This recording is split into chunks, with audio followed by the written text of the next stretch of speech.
Fear is the oldest thing inside you. Before you could think, before you could speak, your brain already knew how to be afraid. It's the reason your species survived. Deep in your brain sits a tiny almond-shaped structure called the amygdala. It's your alarm system, and it doesn't ask permission. Your alarm system. And it doesn't ask permission. The second it senses danger, it floods your body with adrenaline and cortisol. Before your conscious mind even knows what's happening, your heart slams, your pupils widen, blood drains from your stomach and rushes to your muscles. This is fight or flight, and it's brilliant when there's actually a lion.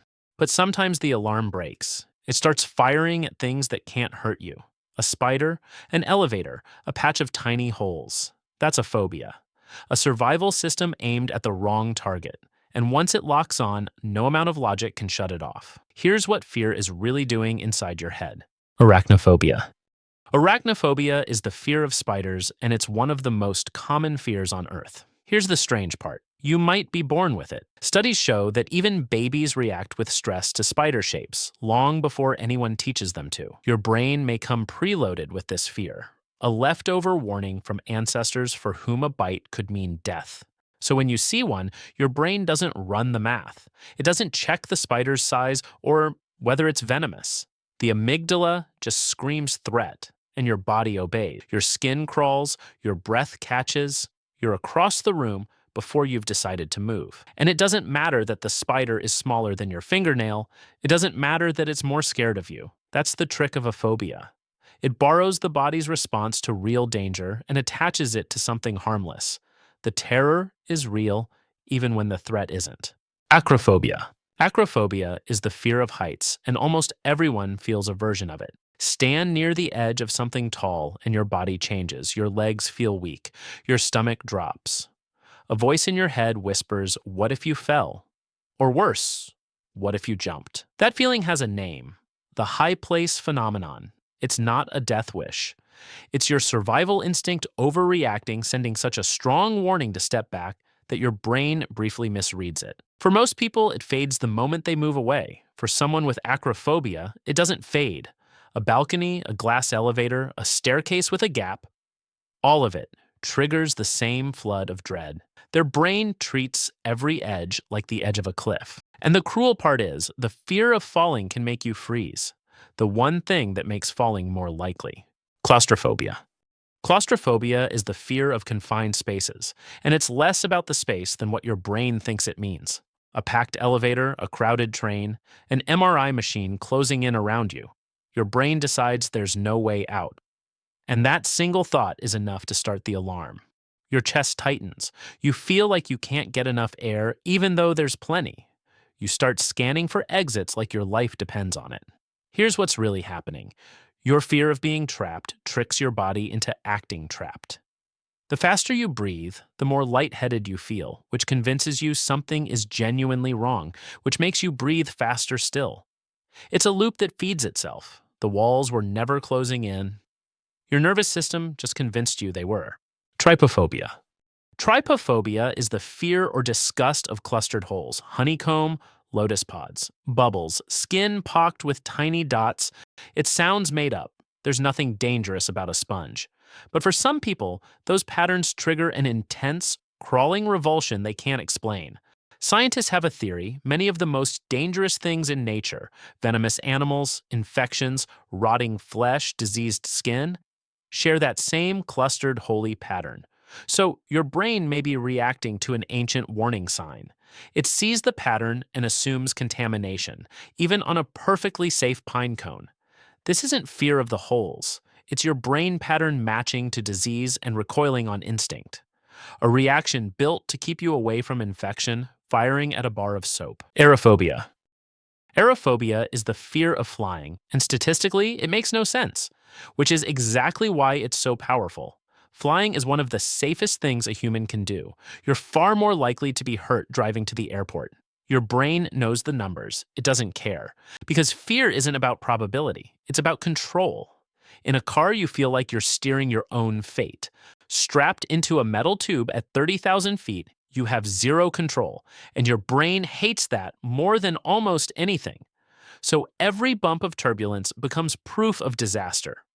Every unfamiliar sound is the beginning of the end. Your imagination fills the silence with the worst possible outcome. The danger is almost non existent, but to your nervous system, helplessness feels exactly like a threat. Glossophobia? Glossophobia is the fear of public speaking, and surveys consistently rank it higher than the fear of death. Read that again. People would rather be in the coffin than giving the eulogy. It seems absurd until you understand where it comes from. For most of human history, being watched and judged by the group was a matter of survival. If the tribe turned on you, you were cast out. And being cast out meant death. Your brain still runs that ancient program. So when you stand in front of a room, it doesn't see an audience. It sees a tribunal deciding whether you belong. Your heart pounds. Your voice shakes. Your mind goes blank at the worst possible moment. You're not weak. Your body is preparing to survive a threat that stopped existing thousands of years ago. You're not afraid of talking. You're afraid of being rejected by the herd. Thalassophobia. Thalassophobia is the fear of deep open water, not drowning, but the vast, dark nothing beneath the surface. It's the feeling of floating in the ocean and suddenly realizing you have no idea what's below you. The water goes from blue to black, the bottom disappears, and your imagination does the rest. Your brain is terrified of the unknown, and there is almost nothing more unknown than the deep sea. We've mapped the surface of Mars more thoroughly than our own ocean floor, so your mind fills that emptiness with everything it can't see. Something massive, something watching, something just out of reach in the dark. The fear isn't really about the water, it's about not being able to see what's coming. And your brain assumes the worst is. Nyctophobia. Nyctophobia is the fear of darkness, and it's one of the first fears we ever feel. Children fear the dark almost universally, and many of us never fully outgrow it. But here's the truth. Darkness itself is completely harmless. You're afraid of nothing.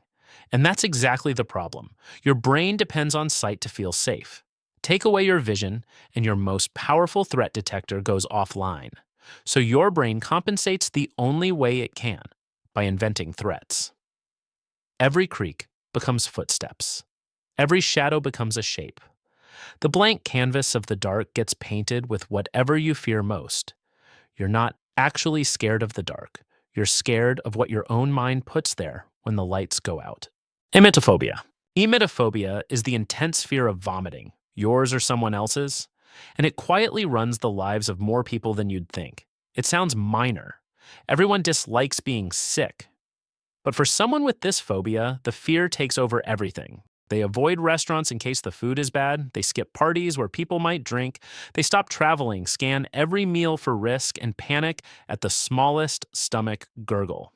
The fear isn't really about the act itself. It's about the loss of control. That horrible, helpless moment, your body does something you can't stop.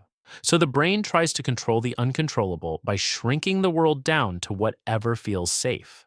It's a phobia that promises safety through avoidance and slowly steals your life in exchange. Agoraphobia. Agoraphobia is widely misunderstood. People think it means a fear of open spaces. It's really a fear of being somewhere you can't escape, where help won't come if something goes wrong. It often starts with a single panic attack, somewhere ordinary, a supermarket, a bus, a crowded street. The terror is so total that your brain marks that place as dangerous forever. So you avoid it, and it works. The fear goes quiet, but your brain learns the wrong lesson, that avoiding the place is what kept you safe. So the list of forbidden places grows, the supermarket, then the bus, then the street, then anywhere too far from home. The world shrinks one safe zone at a time, until home is the only place left. Agoraphobia doesn't trap you with fear. It traps you with relief. The relief of never having to feel afraid again. Thanatophobia. Thanatophobia is the fear of death itself. And in a way, it's the fear underneath all the others. Every phobia we've talked about is just the brain trying to keep you alive. Spiders, heights, deep water, the dark. They're all proxies for the same ultimate threat, the end. But thanatophobia skips the symbol and stares straight at the thing, the knowledge that one day you will simply stop, that the world will continue without you in it. It's the one fear that no amount of safety can solve. You can avoid spiders. You can stay off planes. You cannot avoid this. And maybe that's the strangest truth about fear. The same system that evolved to protect you from death is also the thing that makes the thought of it unbearable. Your brain spends your whole life trying to keep you alive. And the cruelest gift it gives you in return is knowing that someday it won't be enough. Fear isn't your enemy. It's the reason you're here. Every one of these phobias is just an ancient survival system doing its job too well, protecting you from a world that no longer needs protecting from. The good news? Brains can be retrained. Almost every fear on this list can be reduced, managed, or beaten with the right help. If you made it to the end, drop the phobia you want me to cover next in the comments. And tell me which one of these you actually have.